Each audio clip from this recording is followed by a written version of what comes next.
Ya, alhamdulillah ya bisa memberikan medali emas, satu medali emas, satu perak dan 2 perunggu di Asian Para Games 2018. Saya sebagai wakil Indonesia juga mewakili Sumatera Selatan sangat bersyukur atas pencapaian ini, apalagi tim Sumsel menyumbangkan 8 sampai 8 medali emas, hampir sepertiganya medali emas yang diperoleh, sangat luar biasa.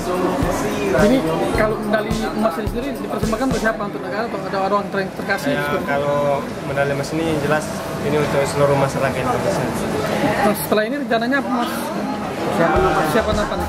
Kalau kita sendiri dari cabur renang, mungkin nanti kita juga mau ngejar limit buat persiapan Paralimpiade di Tokyo nanti. Jelas 2009 nanti di awal tahun mungkin ada World Championship di Malaysia.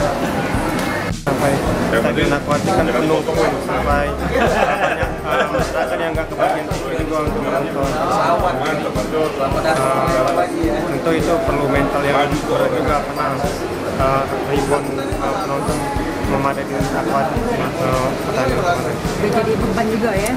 Ya bantu nggak, tapi ya sedikit nervous lah. Medali emas itu ditarget nggak, Mas? Ya kalau untuk 100 punggung memang itu ditarget dari tim pelatih juga, memang ditarget medali emas. Tapi untuk yang nomor-nomor lain itu memang mungkin belum, kemarin juga nggak ditarget, tapi alhamdulillah bisa tercapai. Kejutannya yang nomor itu Mas ya?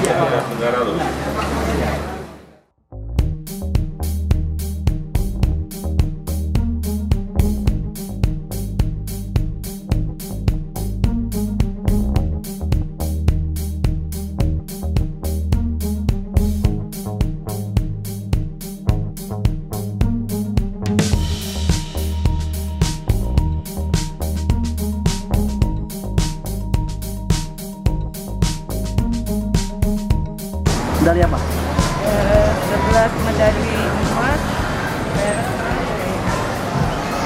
Di Para Asian Games ini dapat berapa? Asian Para Games 11 Asian emas, 10 perak, 50 kemarin main Vietnam, Filipina, kalau sama Malaysia, Malaysia sama Vietnam draw. Ini kan dapat, ini kan apa, dari emas kan dapat India juga draw. bonus dari Pak Jokowi kan. Mungkin nanti mau diapain rumah? Insya Allah beli rumah. Beli rumah ya? Setelah ini apakah ada persiapan lagi untuk Persiapan untuk Asian Para Games 2019 Filipina. Filipina. Targetnya apa di situ? Hah? Targetnya apa di? Targetnya emas. Insya Allah.